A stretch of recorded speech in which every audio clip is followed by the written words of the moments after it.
मोह तंद्रा भ्रम रुक्ष रस परिश्रम असत्य क्रोध आकांक्षा शंका विश्व विभ्रम उल्लंघन काम वैषम्य आदि जो दोष है धीरे धीरे धीरे धीरे ये नष्ट होना शुरू हो जाता है। कब होता है? जब हृदय में जब वो भक्ति देवी के किंचित उनके किंचित प्रकाश हृदय में जाकर के उनके हृदय को निर्मल कर देते हैं, उनके भीतर प्रकाशमान हो जाते हैं भक्ति, तभी जाकर के उसके अंतःकरण स्थित जो भोग वृत्ति जो है, ये माया मोह मलिनता जनित जो अंधकार है, ये नष्ट हो जाता है। तो ये मन को संशोधन करने के लिए भक्ति देवी की कृपा अवलंबन करना जरूरी है।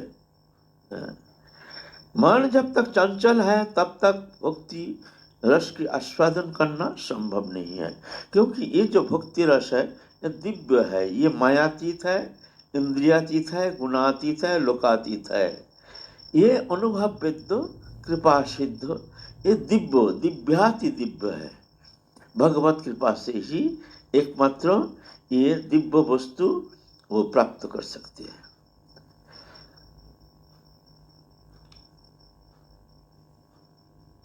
तो ये वस्तु प्राप्ति के लिए वो प्रेम वस्तु, क्योंकि साधन जो हमारे साधन के प्राप्तव्य वस्तु क्या है? हमारे साधन के प्राप्तव्य वस्तु कृष्ण नहीं, राधा रानी नहीं, गोलोकधाम वास नहीं। हमारे प्रथम जो लक्ष्य है, हमारे प्राप्तव्य वस्तु है प्रेम। ये प्रेम प्रेम मिलना चाहिए, क्योंकि प्रेम नहीं प्राप्त होने से, कृष्ण प्राप्ति से वो आनंद मिलता नहीं है। कृष्ण को तो ब्रज में कृष्ण जब लीला किए हैं, कृष्ण को तो सब दर्शन किए हैं, सब थोड़ी आनंद प्राप्त किए हैं, वो रस आस्वादन कर पाए हैं सब।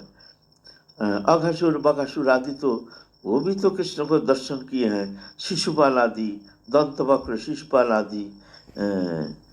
तो क्या हुआ? तो प्रेम बिना सब वृथा। प्रेम के द्वारा ही भगवान को आस्वादन किया जाता है। इसलिए हमारे साधन का प्राप्तव्य वस्तु, हमारे लक्ष्य है प्रेम प्राप्ति। संबंध अविधेय प्रयोजन। पहले संबंध बहुत जानना चाहिए। जो उपासना करते हैं, जिस वस्तु प्राप्ति के लिए हम सब कुछ परित्याग करके भगवत चरण शरण लेकर के जब हम साधना में व्रती हुए हैं, तो हमारे इष्ट हैं, उनसे हमारे संबंध क्या है, ये बोध होना बहुत जरूरी है। ये बोध नहीं जागने से फिर जाकर साधन में आगे चलना बड़ा कठिन हो जाएगा। हम लोग भजन करते हैं जैसे हमारे कृष्ण न जाने कौन लोक में रहते हैं, वो भगवान है, हम जीव हैं। राधा रानी न जाने कौन दिव्य जगत में रहते हैं, वो भगवती है, हम एक बद्ध जीव हैं। ऐसे भावना, ये संबंध बोध नहीं जागने से जाके भजन का रस मिलता नहीं है ना। संबंध बोध।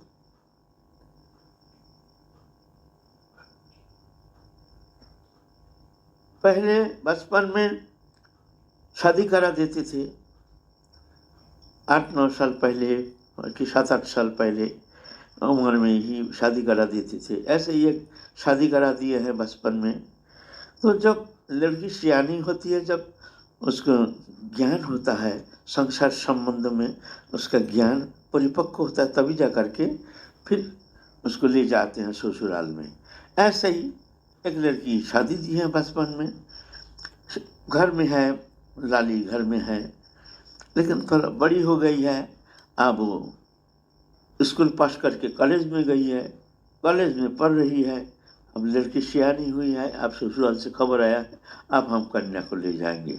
अब दिन देखिए, एक शुभ दिन देख करके हम कन्या को ले जाएंगे।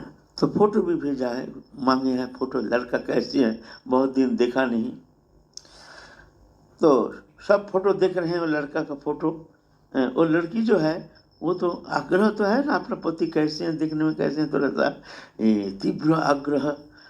तो सभी देख रहे हैं फोटो, वो कहते दिखाओ दिखाओ, हमको दिखाओ कैसे हैं, दिखे थोड़ा। तो देखते हैं वही लड़का उसके एक ही साथ कॉलेज में पढ़ता है, तू मैं करता है, नाना बार गाली गलौज भी होता है, कभी नाराज होकर के असंतोष भी प्रकाश करता है, अवहेलन के साथ कभी कभी बात भी करता है। लेकिन जब देखा तब से उसका बस भावना पूरा बदल गया। फिर कॉलेज में जब जाती है तब जाकर के अब नज़रिया बदल गया पूरा। अब उसको दिखता है तो जाकर के संभ्रम, थोड़ा एक अलग नज़रिया, देखने के ढंग, बात करने का तरीका, क्योंकि वो पति है ना।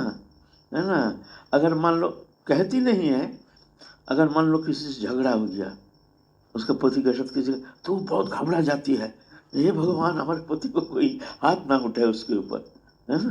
संबंध बोध जाग गया, संबंध बोध, वही पति है, संबंध बोध जाग गया। ऐसे ही भगवान के साथ हमारे नित्य संबंध, प्रेमास्पद संबंध, सबसे प्रियतम, सबसे निकटतम।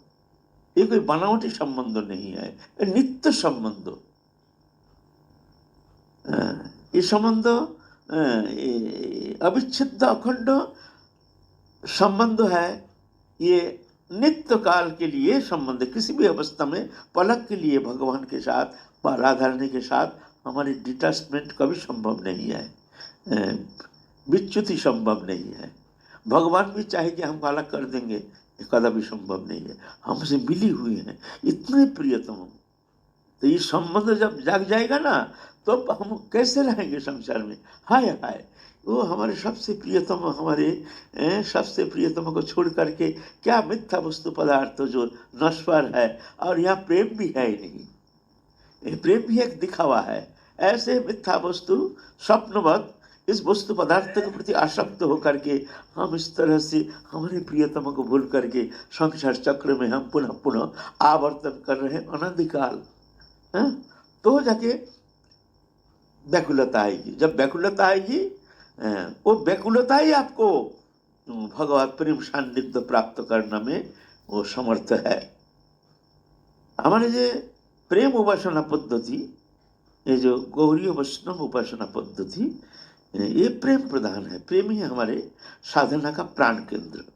यहाँ जोग जाग तप तप तपस्या व्रतो इत्यादि का उतना प्राधान्यता है नहीं।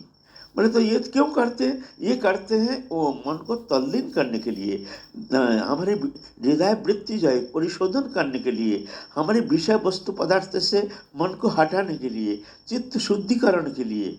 लेकिन इसके द्वारा वो भगवत प्रेम प्राप्ति होना संभव नहीं है। वो तो हमको एक प्रस्तुति, हमारे हृदय के गठनमूलक प्रक्रिया के लिए हमको ये साधन पद्धति अपनाना पड़ता है।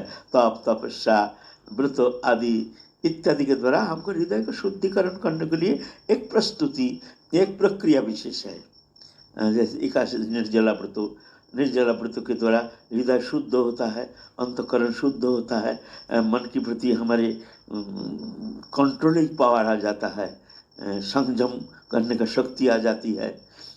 ये निर्जला व्रत से, क्योंकि कठोर तपस्या ना, गर्मी के समय निर्जला व्रत करना, तो ऐसे करते करते उसके मन के प्रति उसके संयम करने की क्षमता बढ़ जाती। ये प्रक्रिया विशेष है। लेकिन भगवत प्राप्ति के लिए चाहिए व्याकुलता।